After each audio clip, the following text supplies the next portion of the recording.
வணக்கம். நம்ம லாஸ்ட் கிளாஸ்ல second order linear differential equation solve பண்றதுக்கான மெத்தட்ஸ்ல பார்த்தோம். ஃபர்ஸ்ட் மெத்தட் பார்த்தோம். இன்னைக்கு நம்ம செகண்ட் மெத்தட் பார்க்கலாம். அப்போ நம்ம செகண்ட் மெத்தட் டைப் பி இல்லைன்னா மெத்தட் 2 இது வேணா நீங்க எடுத்துக்கலாம். மெத்தட் 1, மெத்தட் 2, டைப் 1, டைப் 2 இது மாதிரி எடுத்துக்கலாம். Type B. இப்போ என்னன்னா இந்த டைப்ல என்ன அப்படின்னா நம்ம கொடுத்துருக்கக்கூடிய differential equation F of T equal to எக்ஸ்ன்னு இருக்கும். இந்த எக்ஸுங்கிறோடைய எக்ஸுக்கு பதிலாக எக்ஸ் எந்த ஃபார்ம்ல இருக்குன்னு அப்படின்னா சைன் ஏஎக்ஸ் இல்லைனா காஸ் ஏஎக்ஸ் இந்த மாதிரி ஃபார்ம்ல இருந்துச்சு அப்படின்னா எப்படி நம்ம பர்டிகுலர் இன்டெக்ரல் ஃபைண்ட் பண்ணி சொல்யூஷன் எழுதுறதுன்னு சொல்லி இன்னைக்கு நம்ம பார்க்க போறோம். சரிங்களா? இப்போ அந்த ஏங்கிறது ஒரு கான்ஸ்டன்ட் நமக்கு நல்லா தெரியும். ஸோ ஓகே, இப்போ நான் டைரக்டா கொஷின்ஸ் போயிடுறேன். கொஷின்ஸ் வச்சு ப்ரூவ் பண்ணனா உங்களுக்கு நல்லா ஈஸியா தெரியும். So D square plus 5 into y equal to sine 3x இதுதான் நம்ம கொடுத்துருக்க கொஸ்டின். இதில் நமக்கு ஃபர்ஸ்ட் காம்ப்ளிமெண்டரி ஃபங்க்ஷன் ஃபைண்ட் பண்ணிடலாம். காம்ப்ளிமெண்டரி ஃபங்க்ஷனில் ஆக்சிலரி ஈக்குவேஷன் என்ன வரும் அப்படின்னா M square plus 5 equal to 0. அப்போது எம் வேல்யூ என்னன்னா plus or minus I into root 5. இதில் real part 0, imaginary part root 5. அப்போ நமக்கு காம்ப்ளிமெண்டரி ஃபங்க்ஷன் என்ன வரும் அப்படின்னா வெளியே இ பவர் 0x இன்ட்டு நமக்கு உள்ள constant A cos root 5x plus b sin root 5x. அதாவது இதை நமக்கு வெறும் இந்த e power 0x ஓட வேல்யூ 1 வந்துச்சு அப்படின்னா a cos root 5x plus b sin root 5x தான் காம்ப்ளிமெண்டரி ஃபங்க்ஷன். இப்போ first part over. Second part என்ன அப்படின்னா நம்ம பர்டிகுலர் இன்டெக்ரல் ஃபைண்ட் பண்ணணும். அப்போ பர்டிகுலர் இன்டெக்ரல் என்ன வரும்? 1 divided by F of T. F of டிங்கிறது என்னது? T square plus 5 into sine 3x.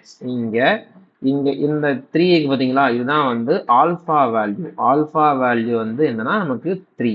இப்போ நம்ம என்ன பண்ண போறோம்னா இந்த டி ஸ்கொயர் இருக்க பிளேஸ்ல minus of alpha square substitute பண்ண போறோம். மைனஸ் ஆஃப் ஆல்ஃபா ஸ்கொயர்னா மைனஸ் ஆஃப் 3 ஸ்கொயர் 9. அப்போ டி ஸ்கொயர் இருக்க இடத்துல மைனஸ் 9 நான் அப்ளை பண்ண போறேன். அப்போ இங்க என்ன கிடைக்கும்? 1 divided by minus 9 plus 5 into sine 3x. இதை சிம்பிளிஃபை பண்ணினீங்க மைனஸ் 1/4 இன்ட்டு சைன் 3x. இதுதான் பர்டிகுலர் இன்டெக்ரல். இப்போ சொல்யூஷன் என்ன வரும்? y equal to a cos root 5 a cos root 5x plus b sin root 5x minus 1/4 sin 3x. இதுதான் கொடுத்துருக்க differential ஈக்குவேஷனுக்கான solution. ஓகேவா? இப்போ நம்ம இன்னொரு மாடல் இதே மாதிரி சம்ஸ் பார்ப்போம். இந்த மாடல்ல நமக்கு டி ஸ்கொயர் மட்டும் இருந்தனால டைரக்டா அப்ளை பண்ணிட்டோம். நீ அடுத்த வர்ற மாடல்ல டியூ இருந்துச்சு அப்படின்னா அந்த இடத்துல என்ன பண்றதுன்னு சொல்லி நம்ம பார்க்கலாம். இப்போ question number 2. So question number 2 பார்த்தீங்கன்னா என்ன கொடுத்துருக்குன்னா D square plus D minus 2 into y equal to sine 2x. சரிங்களா? இப்போ நமக்கு எப்பயும் போல நம்ம காம்ப்ளிமெண்டரி ஃபங்க்ஷன் ஃபைண்ட் பண்ண போறோம். ஸோ காம்ப்ளிமெண்டரி ஃபங்க்ஷன்ல இப்போ ஆக்சிலரி ஈக்குவேஷன் என்ன அப்படின்னா X square plus M minus 2 equal to 0. இதை நீங்க ஃபேக்டரைஸ் பண்ணீங்க அப்படின்னா M minus 1 into M plus 2 equal to 0. அப்போ நமக்கு டைரக்டா நான் காம்ப்ளிமெண்டரி ஃபங்க்ஷன் எழுதிடலாம். Elementary function equal to A E power X plus B E power minus 2x. இந்த equal to 1 equal to minus 2 வரும். அப்போ A E power alpha 1x B E power alpha 2x. அப்போ alpha 1 value 1 alpha 2 value minus 2 already உங்களுக்கு தெரியும். இருந்தாலும் நிறைய கால் பண்ணிக்கிறேன். சரிங்களா? இப்போ நாம பர்டிகுலர் இன்டெக்ரல் ஃபைண்ட் பண்ண போறோம். அப்போ particular integral equal to 1 divided by D square plus D minus 2 into sine 2x. இதுதான் பர்டிகுலர் இன்டெக்ரல். சரிங்களா? இப்போ இங்க என்ன பண்ணணும்? நம்ம எப்பயும் போல D square equal to minus alpha square apply பண்ணணும். அப்போ என்ன வரும்? D square equal to minus 4. இங்க அப்ளை பண்ணா 1 divided by minus 4 plus D minus 2 into sine 2x.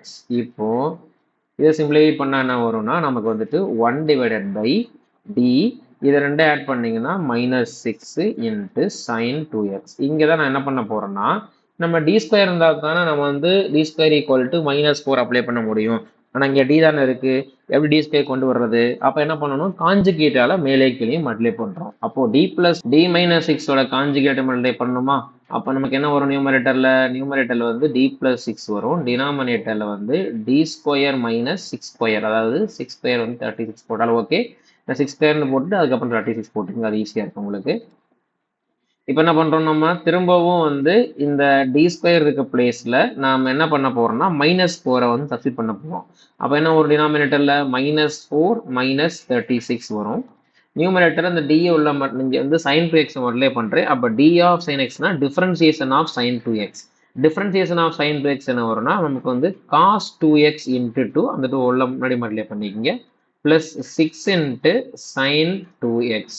டினாமினேட்டரில் வந்து -4 - 36 வந்து -40 வரும். நியூமரேட்டரில் 2 காமனாக எடுத்து கேன்சல் பண்ணிட்டோம் அப்படின்னா நமக்கு வந்துட்டு -1/20 × cos 2x plus 3 times sin 2x. இதுதான் வந்து நம்மளுடைய பர்டிகுலர் இன்டகரல். இப்போ சொல்யூஷன் டைரக்டாக எழுதிடலாம். சொல்யூஷன் என்ன வரும்னா y = ae⁻x plus be⁻−2x -1/20 × cos 2x plus 3 times sin 2x. இதுதான் வந்து இந்த கொடுத்திருக்க டிஃபரன்ஷியல் ஈக்குவேஷனுக்கான சொல்யூஷன். சரிங்களா? இப்போ இன்னொரு மாடல் பார்ப்போம். இன்னொரு மாடலில் வந்து சைன், ஃபர்ஸ்ட் மாடலில் நமக்கு வந்து சைன் வந்துருந்துச்சு, செகண்ட் மாடலில் சைன் வந்துருந்துச்சு. இந்த கொஸ்டின் வந்துட்டு 2 சைன் ஃபங்க்ஷன் மல்டிப்ளை ஆகிருந்துச்சு அப்படின்னா அதை எப்படி நம்ம ஃபைன் பண்ணுறதுன்னு சொல்லி பார்ப்போம். d² + 1 × y = ரைட் சைடு பார்த்தீங்கன்னா sin x × sin 2x இந்த மாதிரி இருக்கு. சம்டைம் வந்து இந்த மாதிரி கொஞ்சம் காம்ப்ளிகேட்டடாக கேட்பான். ஏன்னா நம்ம கொஞ்சம் யோசிக்கணும் அப்படிங்கிறதுக்காக கேட்பான். டைரக்ட் கொஸ்டின்ஸ் எதிர்பார்க்க முடியாது. இப்போ நம்ம எப்பயும் போல காம்ப்ளிமெண்ட்ரி ஃபங்க்ஷன் ஃபைன் பண்ணுறோம். காம்ப்ளிமெண்ட்ரி ஃபங்க்ஷன் என்ன அப்படின்னா இதில் வந்து ஆக்சிலரி ஈக்குவேஷன் m² + 1 = 0. அப்போ m = நமக்கு நல்லா தெரியும் ±i. இப்போ டைரக்டாக நான் வந்து காம்ப்ளிமெண்ட்ரி ஃபங்க்ஷன் எழுதிடலாம். என்னன்னா a × cos x plus b × sin x. இங்கே நான் வந்து பர்டிகுலர் இன்டகரல் ஃபைன் பண்ண போகிறேன். சரிங்களா? அப்போது பர்டிகுலர் இன்டகரல் என்னன்னா 1/d² + 1 × sin x × sin 2x. இங்கே ஒரே ஒரு ஃபங்க்ஷன் மட்டும் இருந்துச்சு அப்படின்னா நான் ஆல்ஃபாவுக்கு பதிலாக d² பதிலாக -α² சப்ஸ்டிட் பண்ணிட்டு போயிடலாம். ஆனால் இங்கே sin × sin 2x 2 ஃபங்க்ஷன் இருக்கு. இங்கே தான் நம்ம என்ன பண்ணணும் அப்படின்னா ஒரு சின்ன ஃபார்முலா யூஸ் பண்ண போகிறோம். என்ன ஃபார்முலானா நம்ம ட்ரிக்னாமெட்ரிக் ஃபார்முலா யூஸ் பண்ண போகிறோம். cos x - cos x - y minus cos of x plus y. இதோட ஃபார்முலா என்னன்னா 2 times sin x sin y. அப்போ sin x-க்கு பதிலாக sin x, இந்த y-க்கு பதிலாக 2x அப்ளை பண்ணுங்க இங்கே. அப்போ என்ன வரும் நமக்கு cos of x - 2x minus cos of x plus 2x, இந்த 2 இந்த பக்கம் கொண்டு வந்துடுறேன் 1/2. இந்த ஃபார்முலா எல்லாமே வந்து நம்ம சாப்டர் 1ல் பார்த்துருக்கோம். ட்ரிக்னாமெட்ரி பார்க்கும்போது இந்த ஃபார்முலாஸ் எல்லாமே நமக்கு நம்ம பார்த்துருக்கோம்.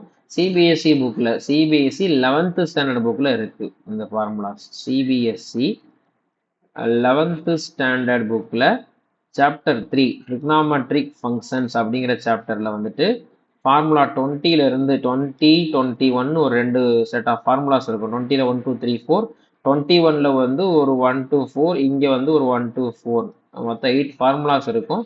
அந்த 8 ஃபார்முலாஸ் வந்து ஒன் ஆஃப் த ஃபார்முலா இது யூஸ் பண்ணிக்கிறாங்க. இல்லைன்னா உங்களுக்கு வந்து cos x - y செப்பரேட்டாக ஃபார்முலா தெரியும், cos x plus y செப்பரேட்டாக தெரியும்னா அதையும் நீங்கள் யூஸ் பண்ணிக்கலாம். சரிங்களா?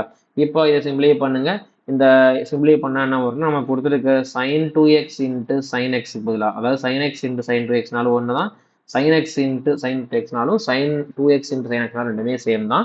இந்த பக்கம் லெஃப்ட் சைடு சிம்பிளிஃபை பண்ணணும் அப்படின்னா cos of -x, cos -xனா 4th quadrant cos positive. அப்போ 1/2 cos x minus 1/2 × இங்கே வந்து cos 3x வரும். சரிங்களா?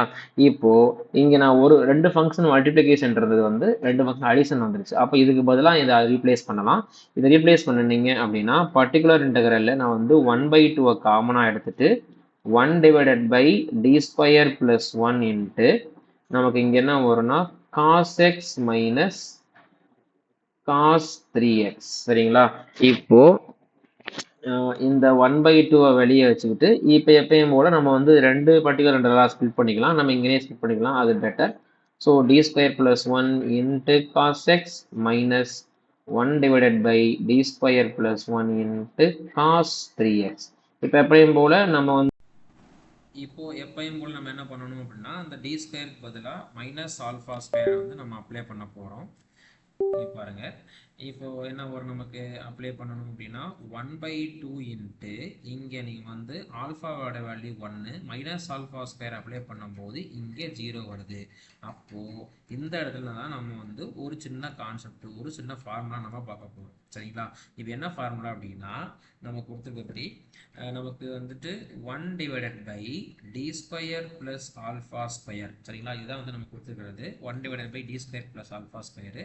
இந்த இடத்துல நம்ம வந்து இங்கே அப்ளை பண்ணும்போது 0 வந்துச்சு அப்படின்னா அதாவது 1/d ஆல்ஃபா ஸ்கொயரில் இது 0 வந்துச்சு அப்படின்னா இங்கே நம்ம என்னக்குன்னு பார்க்கணும். ஃபஸ்ட்டு இங்கே காஸ் ஏஎக்ஸ் இருந்துச்சு அப்படின்னா அதுக்கு ஒரு ஃபார்முலா இருக்குது. அதே மாதிரி 1 divided by D alpha square அதாவது இங்கே ஏங்கிறது ஆல்ஃபா. அப்போது சைன் ஆல்ஃபா எக்ஸ் இருந்துச்சுன்னா ஒரு ஃபார்முலா இருக்குது. அது என்ன ஃபார்முலானா இந்த காஸ் ஆல்ஃபா இருந்துச்சு அப்படின்னா X divided by 2 times alpha x divided by 2 times alpha into sin alpha x. அதே மாதிரி இங்கே sin alpha இருந்துச்சு அப்படின்னா இங்கே அப்ளை பண்ணும்போது 0 வந்துச்சு அப்படின்னா x divided by அதாவது minus X divided by 2 times alpha into இங்கே வந்துட்டு cos alpha x இது வரும். சரிங்களா? இதுதான் வந்து நம்மளுடைய இப்போ இங்கே யூஸ் பண்ணக்கூடிய ஒரு கான்செப்ட். அப்போ என்ன போகிறோம் இந்த கான்செப்ட் படி காஸ் எக்ஸ் இருக்குது. இப்போ ஆல்ஃபாவோட வேல்யூ 1 மைனஸ் 1 ஸ்கொயர் வந்து plus 1 minus 1 square minus 1 plus 1 ரெண்டுமே 0 வரும். இங்கே வந்து இந்த ஃபார்முலா அப்ளை பண்ணிங்கன்னா எக்ஸ் டிவைடட் பை 2 இன்ட்டு ஏவோட வேல்யூ 1 இங்கே என்ன வரும்னா நமக்கு வந்து sine into E1 X sine X. இங்கே எப்படியும் போல் 3 ஸ்கொயர் மைனஸ் ஆஃப் 3 ஸ்கொயர் போட்டேன்னா மைனஸ் 9 ப்ளஸ் 1 அப்போது மைனஸ் 8 வரும். அப்போ இங்கே என்ன ஆகும்னா இது வந்து ப்ளஸ் 8ஆக மாறிடும். 1 divided by 8 into cos 3x. இப்போ அந்த 1/2 உள்ள மல்லே பண்ணும்போது ஃபஸ்ட்டு டேர்ம் என்ன வரும்னா x/4 sin x plus 1/16 into cos 3x. அப்போது சொல்யூஷன் என்ன வரும்னா நம்ம முன்னாடி பண்ணிக்கிற காம்ப்ளிமெண்ட்ரி ஃபங்க்ஷன் வந்து என்ன இருக்குது இங்கே இருக்குது a cos x plus b sin x. அப்போது a cos x plus b sin x plus x/4 sin x plus 1/16 into cos 3x. சரிங்களா? ஓகே, இப்போ இன்னொரு மாடல் சம் பார்த்துடலாம். Question number 4. So question number 4 இன்னொரு மாடல் சம் என்னன்னா நமக்கு வந்துட்டு இது வந்து ஒரு ஸ்கொயரில் இருக்கிற மாதிரி சம் பார்ப்போம். எப்படி இருக்குன்னா இந்த கொஸ்டின் இப்போது D square plus 4 into y equal to cos square X. நான் வந்து காஸ் எக்ஸ் பார்த்தோம், சைன் எக்ஸ் பார்த்தோம். Cos X into sin x into sin x அதாவது sin x into sin 2x ரெண்டுமே sin term மல்டிப்ளை ஆகிறத பார்த்தோம். இங்கே வந்து cos ஸ்கொயர் எக்ஸ் இருக்குது. இந்த சம்ஸ் பார்ப்போம். இது என்ன பண்ணுறது அப்படின்னா இங்கே பாருங்கள். இப்போது எப்பயும் போல் நம்ம வந்து ஆக்சிலரி ஈக்குவேஷன் எடுத்துக்குவோம். இதில் காம்ப்ளிமெண்ட்ரி ஃபங்க்ஷனில் அப்போ ஆக்சிலரி ஈக்குவேஷன் வந்துட்டு m square plus 4 equal to 0 m equal to plus or minus 2i. அப்போது நமக்கு காம்ப்ளிமெண்ட்ரி ஃபங்க்ஷன் டைரெக்டாக என்ன வரும்னா a into cos 2x plus b into sin 2x வரும். இங்கே பர்டிகுலர் இன்டெக்ரல் நம்ம ஃபைண்ட் பண்ண போகிறோம். இப்போ பர்டிகுலர் இன்டெக்ரல் என்ன வரும் 1 divided by d square plus 4 into cos square X. இந்த இடத்துல காஸ் எக்ஸ் மட்டும் இருந்துச்சு அப்படின்னா நம்ம டைரெக்டாக x ஈக்குவல் டு அதாவது -1 அதாவது ஆல்ஃபா ஈக்குவல் டு -1னா D square equal to -1 apply பண்ணியிருப்போம். ஆனால் இங்கே காஸ் ஸ்கொயர் எக்ஸ் இருக்குது. இந்த காஸ் ஸ்கொயர் எக்ஸ் வந்து பவர் ஆங்கிள் இருக்குது. இதை நம்ம வந்து மல்டிபிள் ஆங்கிள்ஸாக மாற்றணும். அதாவது இங்கே பவர் இருக்கிறத வந்து இந்த காஸ் 2x காஸ் 3x இந்த மாதிரி ஃபார்முலாஸ் யூஸ் பண்ணி மாற்றணும். ஏன்னா என்ன ஃபார்முலா நம்ம படிச்சிருக்கோம் அப்படின்னா 2 into cos square X 2 into cos square X equal to 1 plus cos 2x. அப்போது நமக்கு வந்து காஸ் ஸ்கொயர் எக்ஸ் மட்டும்தான் தேவை. Cos square X equal to 1/2 into 1 plus cos 2x. இதே வந்து 2 சைன் ஸ்கொயர் எக்ஸ் இருந்துச்சு அப்படின்னா இது வந்து நமக்கு ஃபியூச்சரில் ப்ராப்ளம் யூஸ் ஆகும். 2 சைன் ஸ்கொயர் இருந்துச்சுன்னா 1 மைனஸ் காஸ் 2x வந்து ஃபார்முலா. சரிங்களா? நமக்கு வந்து இங்கே 2 காஸ் ஸ்கொயர் எக்ஸ் இருக்கனால நான் இந்த ஃபார்முலா யூஸ் பண்ணிக்கிறேன். இதை கொண்டு வந்து நான் இங்கே ரீப்ளேஸ் பண்ணுறேன். அப்போது நமக்கு பர்டிகுலர் இன்டெக்ரல் என்ன வரும்னா 1 divided by d square plus 4 இங்கே 1 by 2 இருக்குல்ல காசு அந்த 1 by 2 நான் உள்ள முன்னாடி மல்டிப்ளை பண்ணிக்கிறேன் 1 by 2 into 1 plus cos 2x இப்போ இதை வந்து நான் ரெண்டு இன்டெக்ரலாக பிரிச்சுக்கலாம் ரெண்டு பர்டிகுலர் இன்டெக்ரலாக பிரிச்சுக்கலாம் அப்போ 1 by 2 into ஃபர்ஸ்ட் வந்து 1 into d square by d square plus 4 1 by d square plus 4 இங்கே வந்து 1 divided by d square plus 4 into cos 2x இப்போ இங்கே வந்து எதுவுமே இல்லாத ஆக்சுவலாக e பவர் 0x இருக்க மாதிரி இருக்கும் அப்போ என்ன பண்ணலாம்னா அந்த d இருக்க பிளேஸில் நான் 0 அப்ளை பண்ணிக்கிறேன் அப்போ ஃபர்ஸ்ட் டேர்ம் என்ன வரும்னா 1 by 2 into 1 by 4 இங்கே என்ன பண்ண போகிறேன் இந்த எக்ஸுக்கு பதிலாக இந்த ஆல்ஃபாக்கு பதிலாக 2 இருக்குது அப்போ ஆல்ஃபா ஸ்கொயர் வந்து இங்கே அப்ளை பண்ணுறோம் ஆல்ஃபா ஸ்கொயர் அப்ளை பண்ணால் நமக்கு என்ன கிடைக்குது மைனஸ் ஆஃப் 2 ஸ்கொயர் அப்போது மைனஸ் 4 ப்ளஸ் 4 0 வருது அப்போது நம்ம 0 வந்தால் என்ன சொன்னோம் நம்ம ப்ரீவியஸ் சம்மில் பார்த்தோம்ல 0 வந்துச்சு அப்படின்னா X divided by 2 into alpha value 2 இது வந்து சைன் 2x வரும் சரிங்களா இப்போது இதை சிம்பிளிஃபை பண்ணினீங்க அப்படின்னா 1 by 8 plus X divided by 8 into sin 2x அப்போ சொல்யூஷன் என்ன வரும்னா y equal to a cos 2x plus b sin 2x plus 1 by 8 plus x by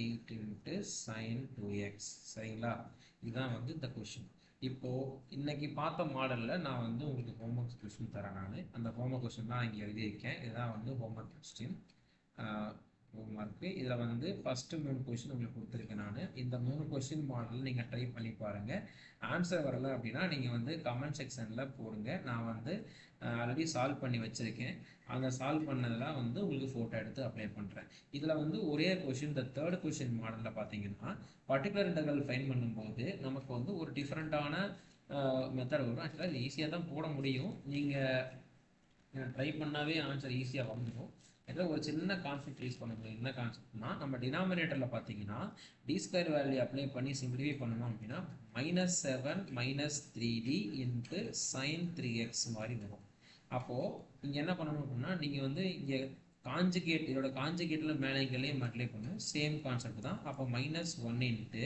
இதோட காஞ்சுகேட் என்ன அப்படின்னா 3d + 7 காஞ்சுகேட்டு 3d - 7 டிவைடட் பை இங்கே வந்து 3d - 7 into already 3d + 7 into 3d - 7 into sine 3x வரும் சரிங்களா அதுக்கப்புறம் இது நியூமரேட்டர் டினாமினேட்டர் மல்டிப்ளை பண்ணிவிட்டு இங்கே இதை நியூமரேட்டரில் இந்த சைன் 3x மல்டிப்ளை பண்ணிவிட்டு டினாமினேட்டரில் இதை மல்டிப்ளை பண்ணிவிட்டு இந்த டி ஸ்கொயருக்கு பதிலாக நம்ம -9 அப்ளை பண்ணி சிம்பிளிஃபை பண்ணிங்க அப்படின்னா இந்த சொல்யூஷன் கண்டிப்பாக வரும் சரிங்களா ஓகே நம்ம நெக்ஸ்ட் கிளாஸில் வந்துட்டு நம்ம அடுத்த மாடல் ப்ராப்ளம்ஸ் நம்ம அடுத்த மெத்தட் எக்ஸ்பிளைன் பண்ணிவிட்டு அடுத்த மெத்தட் ப்ராப்ளம்ஸ் நம்ம பார்ப்போம் சரிங்களா தேங்க்யூ